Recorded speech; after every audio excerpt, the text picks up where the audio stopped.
من الشيطان الرجيم. بسم الله الرحمن الرحيم. الحمد لله رب العالمين الرحمن الرحيم مالك يوم الدين. إياك نعبد وإياك نستعين. اهدنا الصراط المستقيم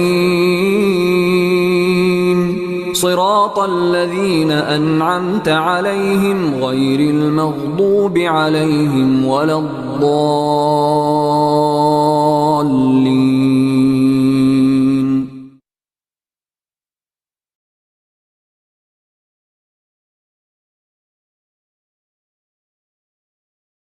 ورحمۃ اللہ وبرکاتہ. اعوذ باللہ من الشیطان الرجیم. بسم اللہ الرحمن الرحیم. رب اشرح لي صدري ويسر لي امري واحلل عقدة من لساني يفقهوا قولي.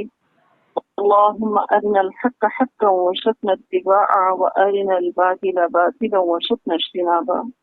اللهم وفقنا لما تحب وترضى.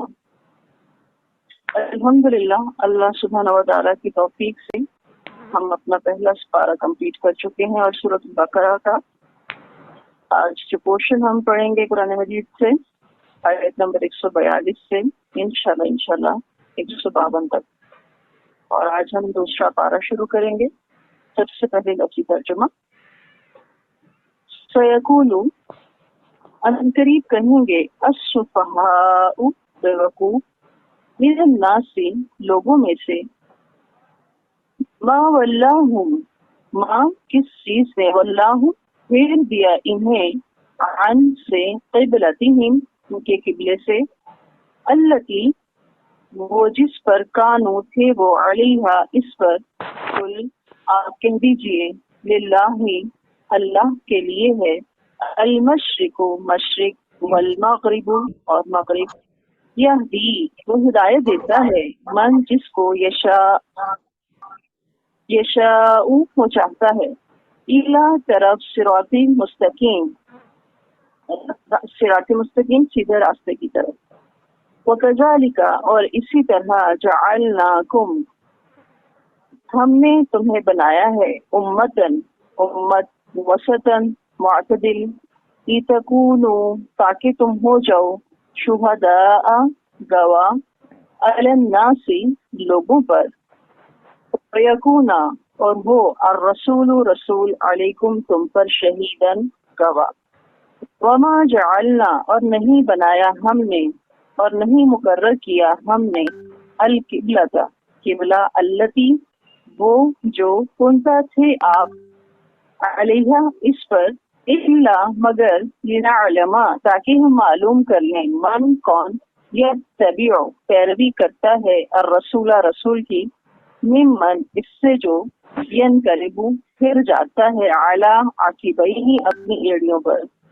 وان اور بے شک کانت یہ تھی لکبیرۃ البتہ بھاری یا بڑی الا مگر علی الذین ان لوگوں پر جنہیں حد اللہ ہدایت دی اللہ اللہ نے وما اور نہیں اللہ بیضیع کہ وہ ضائع کر دے ایمانکم تمہارا ایمان. انا بے شک اللہ بالناسی لوگوں کے ساتھ لرعوف بڑا شفیق ہے رحیم رحم کرنے والا ہے. قد تحقیق نرا ہم دیکھتے ہیں تقلب بار بار پھرنا وجہ کا آپ کے چہرے کا فی السماء آسمان کی طرف.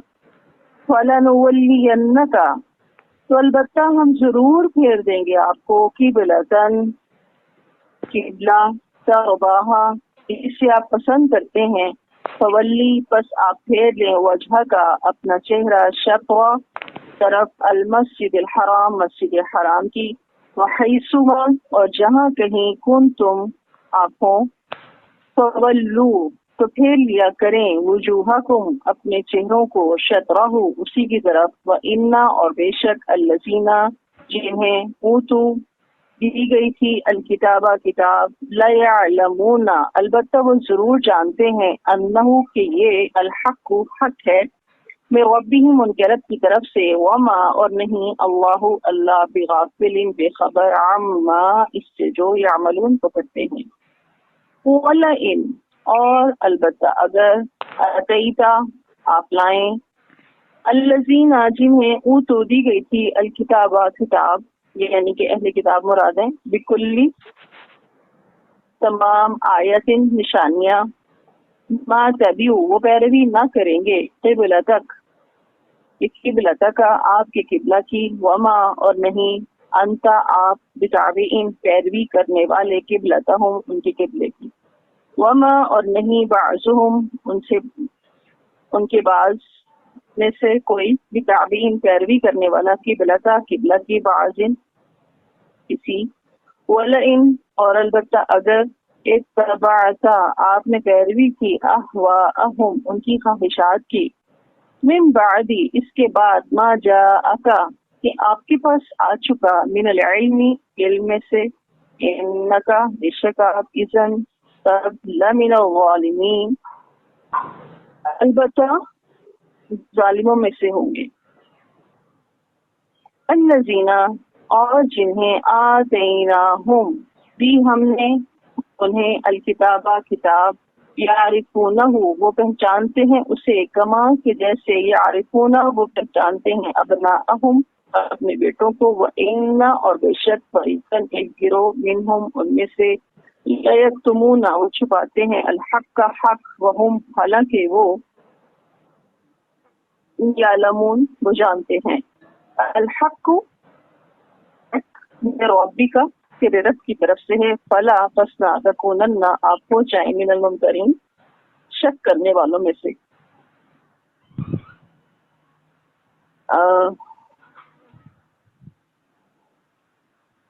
وَلِكُلٍّ اور ہر ایک کے لیے ہے، وجہتن ایک سمت ایک رخ، ہوا وہ مولیہا اسی کی طرف رخ کرتا ہے، پس تبکو پس تم سبقت میں جاؤ، الخیرات نیکیوں میں، اینما جہاں کہیں تکونو تم ہوگے، یاتی بکم لے آئے گا تمہیں اللہ اللہ جمیعاً اکٹھا، ان اللہ بے شک اللہ اعلیٰ کلی ہر چیز پر، اعلیٰ اوپر کلی ہر شعین چیز پر قدیر قدرت رکھنے والا ہے، اور من حیث جہاں سے خرجتا آپ نکلیں، فولی پس پھیر لیں یا کر لیں، وجہ کا اپنا رخ، شطرہ طرف المسجد الحرام مسجد حرام کی، وَإِنَّهُ اور بے شک وہ للحق البتہ حق ہے، من ربک آپ کے رب کی طرف سے، وما اور نہیں اللہ اللہ بغافل بے خبر عما اس سے جو تعملون تم عمل کرتے ہو، ومن حیث اور جہاں سے خرجتا آپ نکلیں، فولی پس پھیر لیں، وجہ کا اپنا رخ، شطرہ طرف المسجد الحرام مسجد الحرام کی، وحیثما اور جہاں کہیں کنتم ہو تم، فولو تو پھیر لو، وجوہکم اپنے رخ، شطرہ اسی کی طرف، لئلا تاکہ نہ یکونا رہے، للناسی لوگوں کے لیے، علیکم تم پر، حجت کوئی دلیل، اللہ سوائے الذین وہ جو کہ ظلموا ظالم ہے یا بے انصاف ہے، منہم ان میں سے، فلا تخشوہم بس نہ تم ڈرو ان سے، وخشونی اور ڈرو مجھ سے، وَلِأُتِمَّ تاکہ میں پوری کر دوں نعمتی اپنی نعمت، علیکم تم پر، وَلَعَلَّكُمْ اور تاکہ تم تہتدون ہدایت پا جاؤ، کما جیسا کہ ارسلنا بھیجا ہم نے، فیکم تم میں، رسولا ایک رسول، منکم تم میں سے، یتلو وہ پڑھتے ہیں، علیکم تم پر، آیاتنا ہماری آیات، وَيُزَكِّیکم اور تزکیہ کرتے ہیں تمہارا یا پاک کرتے ہیں تمہیں، وَيُعَلِّمُکم اور سکھاتے ہیں تمہیں، الکتابہ کتاب، والحکمت اور حکمت، وَيُعَلِّمُکم اور سکھاتے ہیں تمہیں، ما جو لم نہیں تکونو تھے تم تعلمون تم جانتے، فَاذْكُرُونِی، بس یاد کرو مجھے، اذکرکم، میں یاد کروں گا تمہیں، میں یاد رکھوں گا تمہیں، واشکروا لی، اور تم شکر کرو میرا، ولا تکفرون، اور ناشکری نہ کرو میری۔ یہ تو تھا ہمارا آج کا لفظی ترجمہ۔ اب ہم اس کی مختصر سی تفسیر دیکھ لیتے ہیں۔ ہم لوگوں نے سورۃ البقرہ سٹارٹ کی، اس کے اندر ہم نے متقین کی نشانیاں پڑھی، کافروں کے بارے میں بات ہوئی، اور اللہ سبحانہ و تعالیٰ نے کچھ ایسی علامات اس میں بتائیں کہ جس سے منافقین کا پتہ چلا۔ تو اس طرح سے 3 گروہوں کے بارے میں ہم نے پڑھا۔ اس کے بعد ہم دیکھتے ہیں کہ بنی اسرائیل کے بارے میں بہت ڈیٹیل سے پڑھا ہم نے۔ بنی اسرائیل اور پہلا پارہ جو ہمارا اختتام پہ آیا، وہاں پر ہم نے حضرت ابراہیم علیہ السلام کے بارے میں پڑھا۔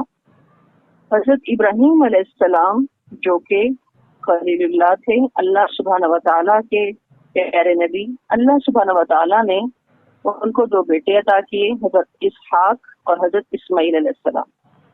حضرت اسحاق علیہ السلام حضرت یعقوب علیہ السلام سے آگے ان کی اولادیں۔ اب ابراہیم علیہ السلام کے جن سے اللہ سبحانہ و تعالیٰ نے یہ امامت کا وعدہ بھی کیا، جب انہوں نے کہا کہ میری ساری اولاد کو ملے گی، تو فرمایا ظالموں کو کچھ نہیں ملے گا امامت کو، دنیا کا فائدہ تو میں دوں گا۔ تو اسحاق علیہ السلام کی جو ساری اولاد نسل چلی 2500 سال تک، ان کو یہ امامت ملتی رہی۔ وہ سارا اللہ کے حکم جو بھی آتے رہے، بیچ میں نافرمانیاں بھی ہوتی رہیں، اور جو کام کرنے کو کہا گیا تھا اس سے وہ لوگ ہٹتے بھی چلے گئے۔ یوں دیکھیں ہم کہ ہم نے یہ دیکھا کہ وہ لوگ جب اس چیز کے قابل نہ رہے کہ وہ فرض سر انجام دے سکیں جس کے لیے وہ بھیجے گئے تھے، تو حضرت ابراہیم علیہ السلام کی دعا جو انہوں نے مانگی، پارے کے آخر میں ہم نے پڑھا کہ اللہ انہی میں سے ایک رسول کو بھیج، تو وہ پوری ہوئی 2500 سال کے بعد۔ حضرت اسماعیل علیہ السلام کی اولاد میں سے نبی صلی اللہ علیہ وآلہ وسلم کو اللہ سبحانہ و تعالیٰ نے مبعوث فرمایا، اور رسول اللہ صلی اللہ علیہ وآلہ وسلم کی آمد کے بارے میں، ان کے آنے کے بارے میں بالکل واضح تعلیمات موجود تھیں ان کی کتابوں میں، وہ جانتے بھی تھے، لیکن وہ اس بات کو برداشت ہی نہ کر سکے کہ نبی بنی اسماعیل میں کیوں آئے ہیں، بنی اسرائیل میں کیوں نہیں آئے۔ یہ تھوڑا سا پیچھے سے بیک گراؤنڈ میں اس لیے بتا رہی ہوں کہ دوسرا پارہ عام طور پر اس کا سٹارٹ لوگوں کو مشکل لگتا ہے، سمجھ نہیں آتا۔ تھوڑا سا بیک گراؤنڈ معلوم ہوگا تو بات سمجھنا آسان ہو جائے گی۔ اب نبی صلی اللہ علیہ وآلہ وسلم کی نبوت کے بعد امامت ادھر آ گئی، تو وہ لوگ جو اس بات کو پسند نہیں کرتے تھے، وہ آئے دن کچھ نہ کچھ ایسا پروپیگنڈا، کچھ نہ کچھ ایسی بات کرتے ہی رہتی تھے کہ جس سے مورال ڈاؤن ہو۔ تو یہاں پر یہ جو بات شروع ہو رہی ہے سیقول السفہاء من الناس، کہ عنقریب احمق لوگ یا بے وقوف لوگ کہیں گے کہ مسلمان جس قبلے پر پہلے تھے اب اس سے کیوں منہ پھیر بیٹھے ہیں؟ تم کہہ دو کہ مشرق و مغرب سب خدا ہی کے ہیں، وہ جس کو چاہتا ہے سیدھے راستے پر چلاتا ہے۔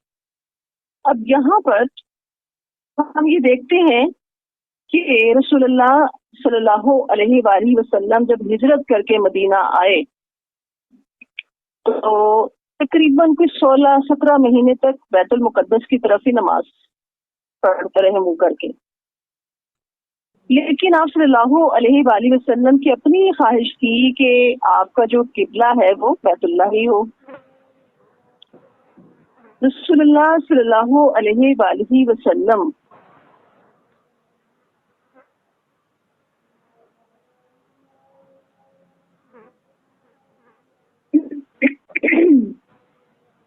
جب مدینہ میں تھے، ہم یہ سب جانتے ہیں کہ سورۃ البقرہ جو ہے یہ مدنی صورت ہے۔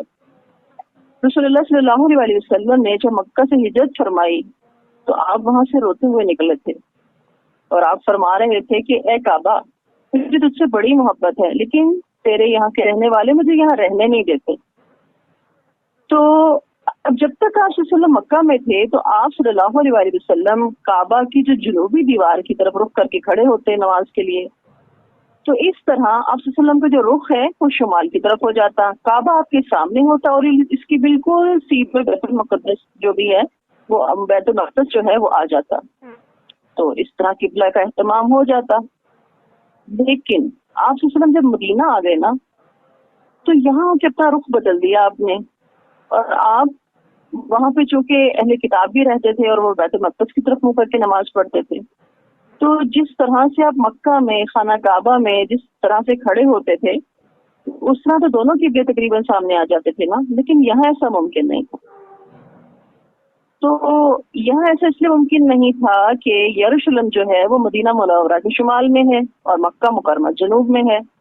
اب اگر خانہ کعبہ کی طرف رخ کرتے ہیں تو یروشلم کی طرف پیٹھ ہوگی، اور یروشلم کی طرف رخ کریں گے تو کعبہ کی طرف پیٹھ ہوگی۔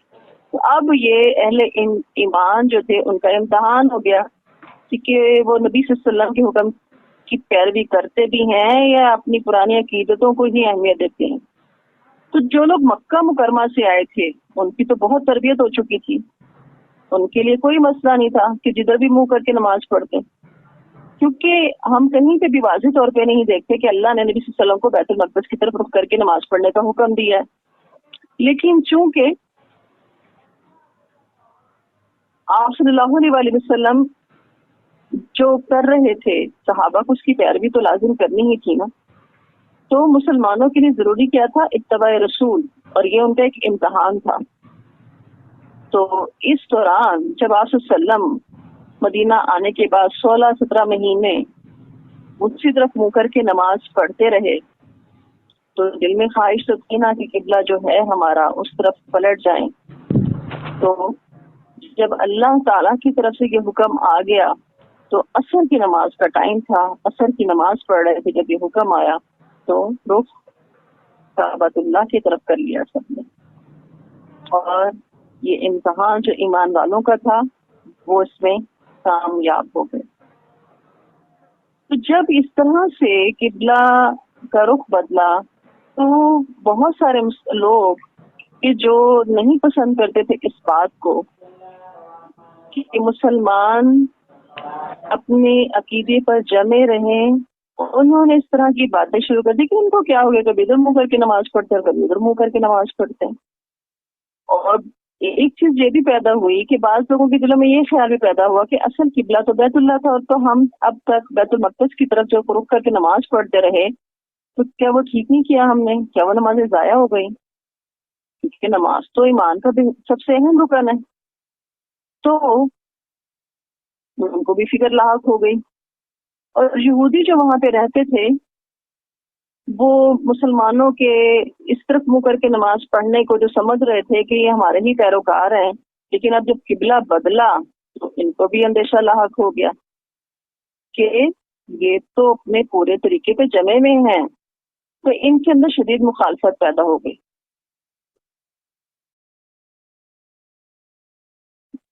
تو انہوں نے اس طرح کی باتیں کرنی شروع کر دی، تو کہا گیا سیکون السفہاء من الناس ما ولاھم عن قبلتہم التی کانوا علیہا۔ تو اللہ نے جواب دیا کل للہ المشرق والمغرب، کہ مشرق اور مغرب، شمال اور جنوب سب کا سب اللہ کا ہے، اور رخ اللہ کا ہے۔ بات تو یہ ہے کہ جس رخ کی طرف جس ٹائم جب اور جیسے مڑنے کا حکم دیا جاتا ہے مانتا کون ہے اس کو؟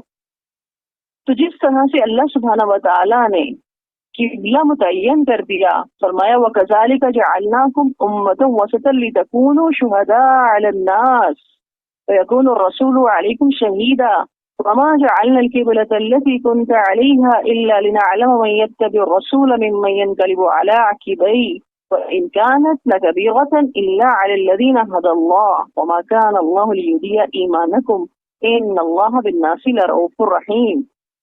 پر اے مسلمانوں، اسی طرح تو ہم نے تمہیں ایک امت وسط بنایا ہے تاکہ تم لوگوں پر گواہ ہو اور رسول صلی اللہ علیہ وسلم تم پر گواہ ہو۔ اور نہیں مقرر کیا تھا ہم نے وہ قبلہ جس پر نبی صلی اللہ علیہ وسلم آپ پہلے تھے، مگر یہ جاننے کے لیے کہ ظاہر کرنے کے لیے کہ کون رسول اللہ صلی اللہ علیہ وسلم کا اتباع کرتا ہے اور کون پھر جاتا ہے الٹے پاؤں۔ اور یقیناً یہ بہت بڑی بات تھی، مگر ان کے لیے دشوار نہ تھی جن کو اللہ نے ہدایت دی۔ اور اللہ ہرگز تمہارے ایمان کو ضائع کرنے والا نہیں ہے۔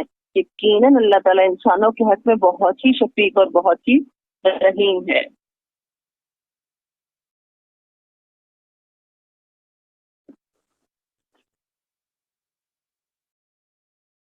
وَكَذَلِكَ جَعَلْنَاكُمْ أُمَّةً وَسَطًا لِتَكُونُوا شُهَدَاءَ عَلَى النَّاسِ وَيَكُونَ الرَّسُولُ عَلَيْكُمْ شَهِيدًا وَمَا جَعَلْنَا الْقِبْلَةَ الَّتِي كُنْتَ عَلَيْهَا إِلَّا لِنَعْلَمَ مَن يَتَّبِعُ الرَّسُولَ مِمَّن يَنقَلِبُ عَلَى عَقِبَيْهِ وَإِن كَانَتْ لَكَبِيرَةً إِلَّا عَلَى الَّذِينَ هَدَى اللَّهُ وَمَا كَانَ اللَّهُ لِيُضِيعَ إِيمَانَكُمْ إِنَّ اللَّهَ بِالنَّاسِ لَرَءُوفٌ رَحِيمٌ۔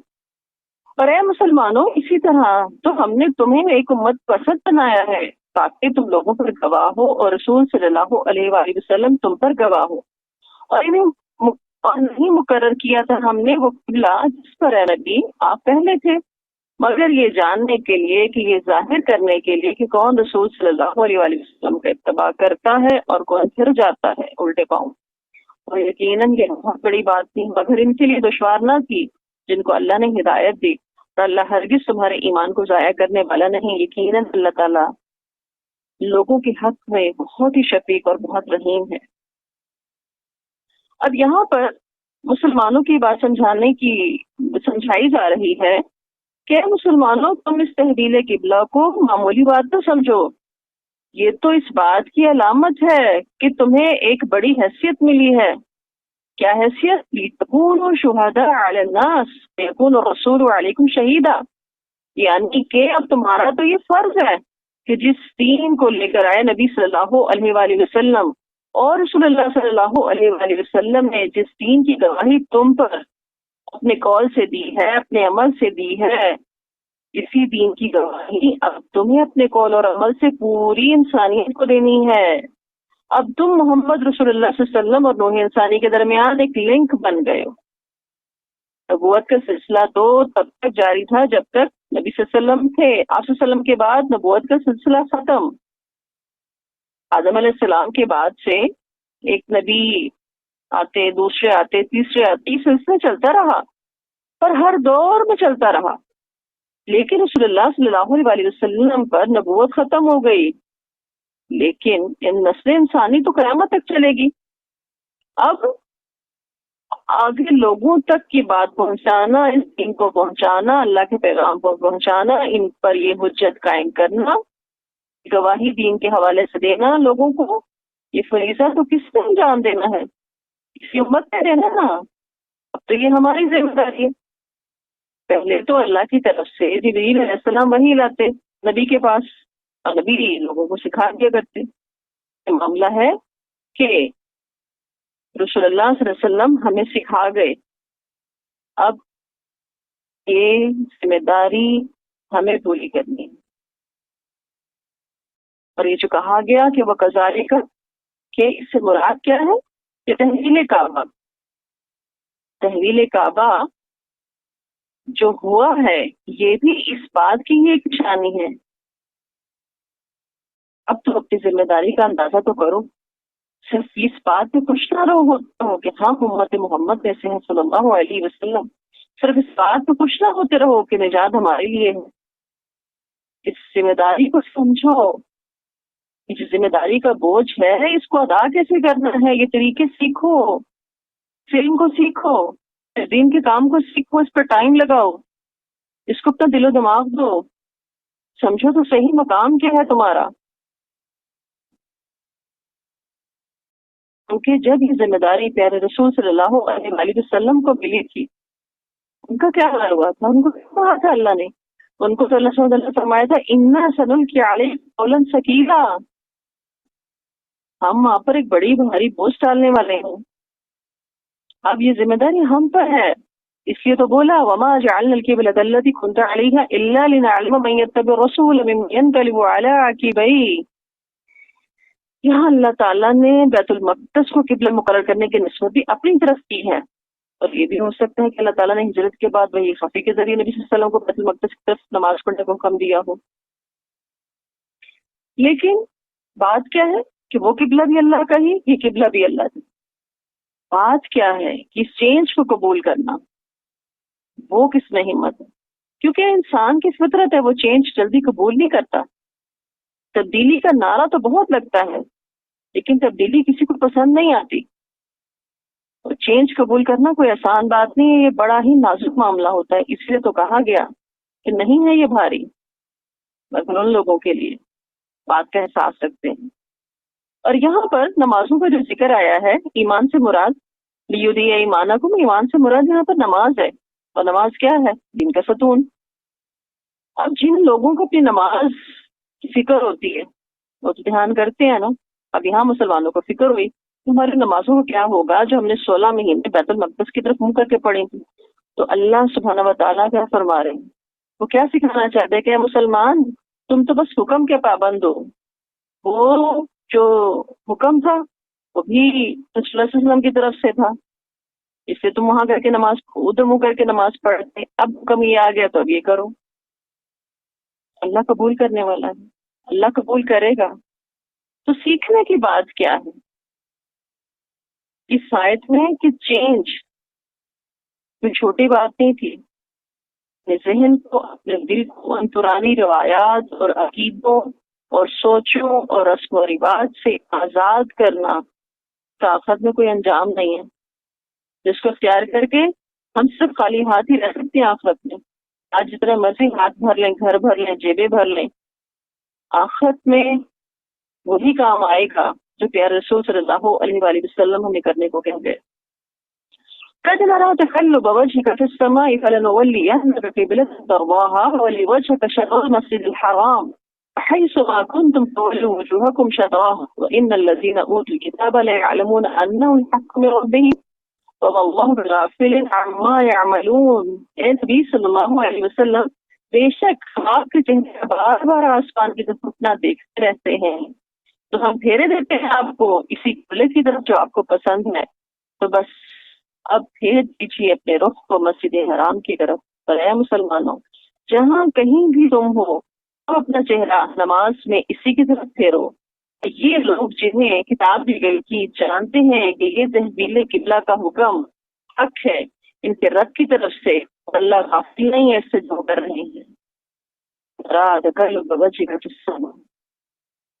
اللہ علیہ وسلم خود بھی تو ویٹ کر رہے تھے نا کہ قبلہ ادھر ہو جائے، بار بار چہرے کا آسمان کی طرف اٹھنا. یہ بات آتی تھی کہ پیش بیت المقدس کی طرف ہو رہی ہے، چنانچہ آپ کے نگاہیں بار بار آسمان کی طرف اٹھتی تھی کہ کب تحویل قبلہ کا حکم لے کے جبریل آئے. اور ہم یہ دیکھ رہے ہیں کہ اس آیت کے اندر اللہ تعالیٰ نے اپنے پیارے نبی کے ساتھ کیسی محبت اور شفقت کا اظہار کیا ہے. رسول اللہ صلی اللہ علیہ وسلم کو بیت اللہ کے ساتھ بڑی ہی محبت تھی. اس کے ساتھ آپ صلی اللہ علیہ وسلم کا قلبی رشتہ تھا. ہم نے کہا نا ولی وجہ کا شطر المسجد الحرام وحیث ما کنتم فولوا وجوہکم شطرہ ان الذین اوتوا الکتاب لا یعلمون انہ الحق من ربہم. اب ہم یہ دیکھتے ہیں کہ تورات میں بھی اصل قبلہ جو تھا وہ ابراہیم علیہ السلام نے جو جس بنیاد پہ خانہ کعبہ بنایا تھا، اصل قبلہ بیت اللہ ہی تھا. بیت المقدس کو جب تعمیر کیا گیا، وہ کب تعمیر کیا گیا؟ حضرت ابراہیم علیہ السلام کے 1000 سال کے بعد حضرت سلیمان علیہ السلام نے تعمیر کیا تھا، جس کو ہم ہیکل سلیمانی کے نام سے جانتے ہیں. اور یہاں پر بیت اللہ کا اس امت کے لیے قبلہ ہونا، اس بات کا حق ہونا ہے کہ اللہ تعالیٰ کی طرف سے یہ یہود پر واضح تھا اور ان کی کتابوں میں اس کے سارے اشارے ملتے تھے. لیکن چونکہ یہود حسد کا اناد کا شکار تھے، اس لیے وہ اس حقیقت کو جانتے بوجھتے لوگوں سے چھپاتے تھے، اور اس حقیقت سے بھی وہ آشنا تھے قرآن مجید کے نزول سے، رسول اللہ صلی اللہ علیہ وسلم کی نبوت سے، اس بات کو بھی وہ چھپاتے تھے. وَلَئِنْ أَتَيْتَ الَّذِينَ أُوتُوا الْكِتَابَ بِكُلِّ آيَةٍ مَا تَتْبِعُ قِبْلَتَكَ وَمَا أَنْتَ بِتَابِعٍ قِبْلَتَهُمْ وَمَا بَعْضُهُمْ بِتَابِعٍ قِبْلَةَ بَعْضٍ وَلَئِنِ اتَّبَعْتَ أَهْوَاءَهُمْ مِنْ بَعْدِ مَا جَاءَكَ مِنَ الْعِلْمِ إِنَّكَ إِذًا لَمِنَ الظَّالِمِينَ۔ اور اے نبی صلی اللہ علیہ وسلم، اگر آپ ان اہل کتاب کے سامنے ہر قسم کی نشانیاں پیش کر دیں تب بھی آپ کی قبلے کی پیروی نہیں کریں گے، اور نہ ہی آپ ان کی پیروی کرنے والے ہیں ان کے قبلے کی، اور نہ ہی وہ ایک دوسرے کے قبلے کی پیروی کرنے والے ہیں۔ اے نبی صلی اللہ علیہ وسلم، بالفرض اگر آپ نے ان کی خواہشات کی پیروی کی اس علم کے بعد جو آپ کے پاس آ چکا، تو بلا شبہ آپ ہی ظلم کرنے والوں میں سے ہو جائیں گے۔ کہا یہ جا رہا ہے کہ خود آپس میں ایک دوسرے کے قبلے کی پیروی نہیں کرتے، چاہے یہود و نصارہ، سب کا قبلہ یروشلم ہے، لیکن یہ کیا کرتے ہیں، یروشلم میں جا کر عین یروشلم کے اندر یہودی ہیکل سلمانی کا مغربی گوش اختیار کر لیتے ہیں اور مغرب کی طرف رخ کرتے ہیں، جبکہ نصارہ مشرق کی طرف رخ کرتے ہیں۔ اس لیے کرتے ہیں کہ حضرت مریم علیہ السلام نے اس مکان میں اعتکاف کیا تھا اور فرشتہ جہاں ان کے پاس آیا تھا وہ ہیکل کے مشرقی گوشے میں ہے، تو اسی لیے عیسائیوں نے اسی مشرقی گھر کو اپنا قبلہ بنا لیا۔ الذین آتیناہم الکتاب یعرفونہ کما یعرفون ابناءہم وان فریقا منہم لیکتمون الحق وہم یعلمون۔ جن لوگوں کو ہم نے کتاب دی ہے وہ اس کو پہچانتے ہیں جیسے کہ اپنے بیٹوں کو پہچانتے ہیں، البتہ ان میں سے ایک گروہ وہ ہے جو جانتے بوجھتے حق کو چھپاتا ہے۔ الذین آتیناہم الکتاب، یہاں پر آتے ہیں ہمیں کتاب سے مراد تورات اور انجیل کے ماننے والے ہیں۔ اب ان کو جو کتاب دی گئی تھی، جو صحیح عقیدے پر تھے، وہ جانتے تھے کہ قرآن بھی حق ہے، محمد صلی اللہ علیہ وسلم بھی حق ہے۔ الحق من ربک فلا تکونن من الممترین، یہ حق ہے آپ صلی اللہ علیہ وسلم کے رب کی طرف سے، حق وہی ہے جو آپ کے رب کی طرف سے ہے، تو آپ ہرگز شک کرنے والوں میں سے نہ بنیں۔ یہاں رسول اللہ صلی اللہ علیہ وآلہ وسلم سے خطاب ہے، اور آپ سے خطاب کرنے کا مطلب کیا ہے؟ امت سے خطاب کرنا۔ امت کو کہا جا رہا ہے کہ ہر مسلمان سے یہ بات کہی جا رہی ہے کہ اس دین کے معاملے میں، نبی کے معاملے میں، قرآن کے معاملے میں کسی شک و شبہ کو اپنے پاس نہیں آنے دینا۔ یہ تو حق ہے، سراسر خیر ہے، اس کی طرف رخ کر لو، اس کو اپنی زندگی اپنے لیے حرز جاں بنا لو۔ وَلِكُلِّ وِجْهَةٌ هُوَ مُوَلِّيهَا فَاسْتَبِقُوا الْخَيْرَاتِ أَيْنَمَا تَكُونُوا يَأْتِ بِكُمُ اللَّهُ جَمِيعًا إِنَّ اللَّهَ عَلَى كُلِّ شَيْءٍ قَدِيرٌ۔ ہر ایک کے لیے ایک رخ ہے، ایک سمت ہے جس کی طرف وہ رخ کرتا ہے، بس تم نیکیوں میں سبقت کرو، جہاں کہیں بھی تم ہوگے اللہ تم سب کو جمع کر کے لے آئے گا، یقیناً اللہ ہر چیز پر قادر ہے۔ یہاں پر اللہ تعالیٰ کیا کہہ رہے ہیں کہ ہم نے تم لوگوں کے لیے ایک رخ مقرر کر دیا، یعنی بیت اللہ، ایک دین دے دیا، دین اسلام، ایک لائف سٹائل دے دیا، اس کو اختیار کرو۔ بظاہر بیت اللہ ہے، اور بیت اللہ کی طرف رخ کرنا، یہ کہنا ماننا ایکچوئل میں کس کا کہنا مانا جا رہا ہے؟ اللہ کا۔ اپنے ہر کام میں اپنا رخ اللہ کی مرضی کی طرف کر دو، اپنی مرضی کو اللہ کی مرضی کے تابع کر دو، اپنی سوچوں کو، اپنی خواہشوں کو اللہ کی مرضی کے تابع کر دو، اور کرو کیا؟ نیکیوں میں سبقت کرو، نیکیوں میں سبقت کرو، مقابلہ کرو تو نیکیوں کا کرو۔ انسان جب نماز پڑھتا ہے تو ظاہری طور پر اس کے فائدے ہوتے ہیں، اور ظاہری نماز پڑھنے کے لیے کیا ہے؟ باوضو ہونا ضروری ہے، قبلے کی طرف رخ کرنا ضروری ہے، ارکان نماز ادا کرنا ضروری ہے، لیکن نماز کا باطن کیا ہے؟ کہ انسان میں خشوع خضوع ہو، دل اللہ کے ہاں حاضر ہو، اس کو پتہ چلے انسان کو کہ وہ اللہ کے سامنے کھڑا ہوا ہے۔ وَمِنْ حَيْثُ خَرَجْتَ فَوَلِّ وَجْهَكَ شَطْرَ الْمَسْجِدِ الْحَرَامِ وَإِنَّهُ لَلْحَقُّ مِنْ رَبِّكَ وَمَا اللَّهُ بِغَافِلٍ عَمَّا تَعْمَلُونَ۔ اور جہاں کہیں سے بھی آپ صلی اللہ علیہ وسلم نکلے تو نماز کے وقت اپنا رخ پھیر لیجیے مسجد حرام کی طرف، اور یقیناً یہ حق ہے آپ صلی اللہ علیہ وسلم کے رب کی طرف سے، اور اللہ غافل نہیں ہے اس سے جو آپ کر رہے ہو۔ یہاں سارے مسلمانوں کو مخاطب کر کے کہا جا رہا ہے کہ اپنا رخ نماز کے وقت مسجد حرام کی طرف کر لیا جائے. جب ہم نماز پڑھتے ہیں تو قبلے کی طرف رخ کرتے ہیں. اگر ہم سواری پہ بھی نماز پڑھ رہے ہیں، سفر میں نماز تو آپ نہیں ہے نا، تو قبلے کا تعین کر کے نماز شروع کر لیں، پھر سواری جدھر بھی رخ کرتی ہے اس سے کوئی فرق نہیں پڑتا. ومن حيث خرجت فولوا وجهك شطر المسجد الحرام وحيث ما كنتم فولوا وجوهكم شطرا لئلا يكون للناس عليكم حجة إلا الذين ظلموا منهم فلا تخشوهم واخشوني ولأتم نعمتي عليكم ولعلكم تهتدون. اور جہاں کہیں سے بھی آپ نکلیں تو اپنا رخ نماز کے وقت مسجد حرام کی طرف کیجیے. اور اے مسلمانوں، جہاں کہیں بھی تم ہو، نماز کے وقت اپنے چہروں کو اسی کی جانب پھیر دو تاکہ لوگوں کے پاس تمہارے خلاف کوئی حجت باقی نہ رہے سوائے ان کے جو ان میں سے ظالم ہیں.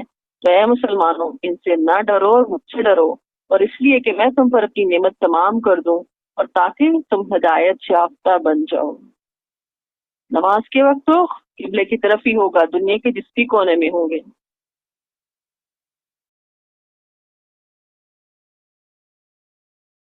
کما ارسلنا فیکم رسولا منکم یتلو علیکم آیاتنا ویزکیکم ویعلمکم الکتاب والحکمت ویعلمکم ما لم تکونوا تعلمون. جیسے کہ ہم نے بھیج دیا تمہارے درمیان ایک رسول خود تم میں سے کہ وہ تلاوت کرتا ہے تم پر ہماری آیات، اور وہ تمہیں پاک کرتا ہے، تمہارا تزکیہ کرتا ہے، اور تمہیں تعلیم دیتا ہے کتاب اور حکمت کی، اور تمہیں تعلیم دیتا ہے ان چیزوں کی کہ جو تمہیں پتہ ہی نہیں تھی، تم جانتے ہی نہ تھے. یہاں پر ذرا پیچھے جائیے آیت نمبر 129 پر، جہاں پہ ابراہیم نے اور حضرت اسماعیل نے دعا کی تھی کہ اللہ ان میں سے ایک نبی بھیج. تو وہ تقریباً 2500 سال کے بعد نبی صلی اللہ علیہ وسلم کی بعثت کی صورت میں پوری ہوئی.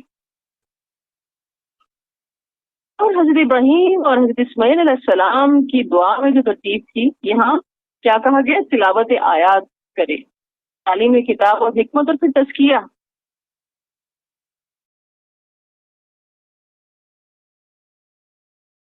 رسول اللہ صلی اللہ علیہ وآلہ وسلم یتلو علیکم آیاتنا، تلاوت، حروف کے پیچھے پیچھے جانا، ان کے معانی کے، مفہوم کے، الفاظ کی ادائیگی کے، حروف کی ادائیگی کے. جب صلی اللہ علیہ وسلم نے آگے کام کیا، تزکیہ کیا، تعلیم کتاب کی، اور جہالت کے اندھیروں میں ڈوبی ہوئی انسانیت کو کیا سے کیا بنا دیا، کہاں سے کہاں لا کھڑا کیا.